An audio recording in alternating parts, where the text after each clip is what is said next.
नमस्कार, माझं नाव तुम्हाला माहितीच आहे. D7 फिल्म्स अँड मीडियाच्या 6 नोव्हेंबरला ऑफिसचं जे उद्घाटन झालंय, भव्य दिव्य असं ऑफिस, आणि टेक्निकल टर्म्स मला काही माहिती नाही, पण काहीतरी वेगळं आहे आणि पुण्यात हे पहिल्यांदा होत आहे.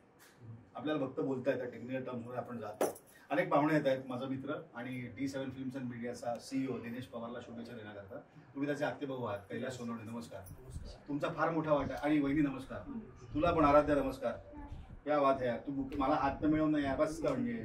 सो विषय असा आहे की गौर से देखिए इस शख्स को. बालाजीला जाऊन आले ते. पण D7 फिल्म्स अँड मीडियाचे जे CEO आहेत दिनेश पवार, यांना औरंगाबादच्या कॉलेजमध्ये ऍडमिशन मिळालं होतं. तिकडे हे नापास झाले. मग ते त्यांना 2 वर्ष वायडी लागला. मग आता वडिलांनी सांगितलं की तू आपला व्यवसाय सांभाळ, पण तरी एक धमक आहे, ती एक एनर्जी आहे किंवा तो एक उत्साह आहे की मी करीन तर माझ्या बळावरती काहीतरी करीन. कारण त्या माणसाला मी बरं बोललो आहे वडिलांशी बोलताना. तो व्हिडिओ सुद्धा दिनेश तू बघशील तर तुला वाटेल ते की मी बरं बोललोय म्हणून. पण 8-9 वर्षापासून मी त्याला ओळखतो आणि त्याला इंजिनिअरिंग करायला भाग पाडलं किंवा त्याच्या वडिलांना विश्वास ज्या व्यक्तीने दिला ते कैलास सोनवणे आता माझ्या बरोबर आहे.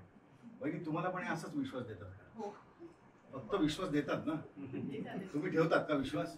ठेवावा लागतो ना, त्यांच्याकडे पॉवर आहे. बरं, काय सांगाल त्यावेळेचा दिनेश आणि आत्ताचा दिनेश? नाही, भरपूर बदल झाला. तो आता पुणेकरच झाला ऑलमोस्ट.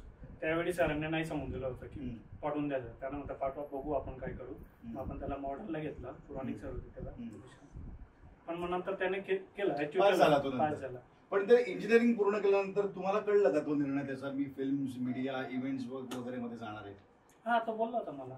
त्याला तुम्ही काय म्हणालात की अरे मी एवढा प्रयत्न केला, तुला इंजिनिअरिंग करायला लावलं, मॉडर्न सारख्या कॉलेजमध्ये तू इंजिनिअरिंग केलं, कुठेतरी जॉब कर? नाही, त्याला बोललो होतो, पण त्याला जर ते आवडत होतं त्याला मग तुला जे आवडतं ते कर, काय बिंदास, काय प्रॉब्लेम नाही. अच्छा, त्यावेळी पण तुम्ही त्याच्या वडिलांना कन्व्हिन्स केलं? त्यांना नंतर मी बोललो तुम्ही त्यांना की जे आवडतं ते करू द्या, काही प्रॉब्लेम नाही. कोर्स नाहीच आहे आपला, एज्युकेशन फक्त डिग्री नावाला पाहिजे. ज्याला जे करायचं ते करू द्यायचं. वा.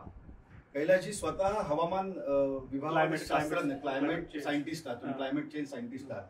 हे जे दिनेशचं क्लायमेट चेंज होत गेलं, त्याला आधी घरचा व्यवसाय होता तरी तो नाही म्हटला, त्यानंतर तो वेगळ्या ठिकाणी शिकला, घरच्यांबरोबर कमी राहिला. त्याची आई असं म्हणते की पहिलीपर्यंत तो फार शांत होता. याच्यामध्ये किती सत्यता वाटते तुम्हाला? ते मला माहित नाही अगोदर काय. या विधानात हे विधान किती सत्य असू शकतं? त्या आईचं प्रेम बोलतंय की माझा मुलगा शांत. तो तसा 12वी पर्यंत शांत होता. ऍक्टिव्ह तो पुण्यात. माझा अनुभव काहीतरी वेगळा सांगतो दिनेश पवार यांच्याबद्दल, पण ठीक आहे, तो मी मान्य करतो. तो आता बी शांतच आहे, फक्त आता इकडे आल्यानंतर ऍक्टिव्ह झाला. वा. तुम्ही दिनेश बद्दल काय सांगाल? छान तर आहे, मेहनती आहे. बरं, आता मी सगळ्यांनाच एक विचारतोय, मगाशी मी आई वडिलांना पण विचारतो, तुम्हाला पण विचारतो. दिनेशला तुम्ही एवढ्या वर्षांपासून बघता, वाटतं 15 वर्ष झाले असतील. 2007 इथं पुण्यात तरी 16 वर्ष जवळपास. त्याला जर त्याच्या स्वभावात एखादा बदल करायचा असेल तर काय सांगा? एखादी गोष्ट चेंज करायची दिनेशला, तर ती कोणती असेल? तो जे तात्काळ निर्णय घेतो ना, ते थोडं विचार करून घ्यायला पाहिजे. विचारपूर्वक निर्णय त्यांनी घेतला पाहिजे. त्यांनी आयुष्यामध्ये थोडं एकच निर्णय विचारपूर्वक घेतला, ते म्हणजे आमच्या माधुरी वहिनीशी त्यांना लग्न केलं. तो विचारपूर्वक निर्णय घेतला आणि तो एकदम व्यवस्थित निर्णय घेतलेला आहे. पण विचारपूर्वक निर्णय घेण्याने मगाशी मी बोललो की लोकांवर फार पटकन विश्वास ठेवतो. लोकांना आपलंसं करण्याच्या नादात तो त्याच्या मनाचं ऐकत नाही कधी, तर ते ऐकलं पाहिजे. सो या सुद्धा आशीर्वाद रूपी शुभेच्छा आहेत. कैलास सोनवणे हे स्वतः क्लायमेट चेंज सायंटिस्ट आहेत. त्यांचा अनुभव पण चांगला आहे. दिनेशचे आत्तेभाऊ लागतात. आज तुम्ही या कार्यक्रमासाठी आला.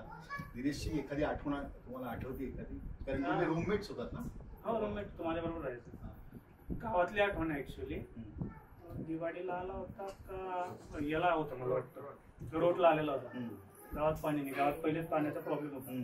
तो बादली घेऊन विहिरीवरती निघून गेला. त्याच्या आंघोळ करत होता तिकडे गावातल्या विहिरीवरती. बरं. कोणीच नाही. कोण आहे? मग नंतर सांगितलं तो घरातून बादली घेतली, डायरेक्ट निघून गेला मामाच्या. हो ना, थोडक्यात उद्योग करणं लहानपणापासून स्वभाव. तो पण आता या फिल्म्सच्या, मीडियाच्या, इव्हेंट्सच्या मोठ्या उद्योगात आलेला आहे. अर्थात तो या क्षेत्रामध्ये 13 वर्षांपासून त्याला ओळखणारी माणसं आहेत. पण पुढे जाऊन मी एवढंच म्हणेन की आज एक स्वतःच छान AC स्टुडिओ चांगला बनेल, आणखी चांगला बनेल. नाही, आमचं काम चालू आहे म्हणून, बाकी काय विषय. इथे खूप गर्दी होणार आहे. आणि हा मी लिहून देतो की D7 फिल्म्स अँड मीडिया लवकरच ताथवडे या भागाचा लँडमार्क होणार आहे.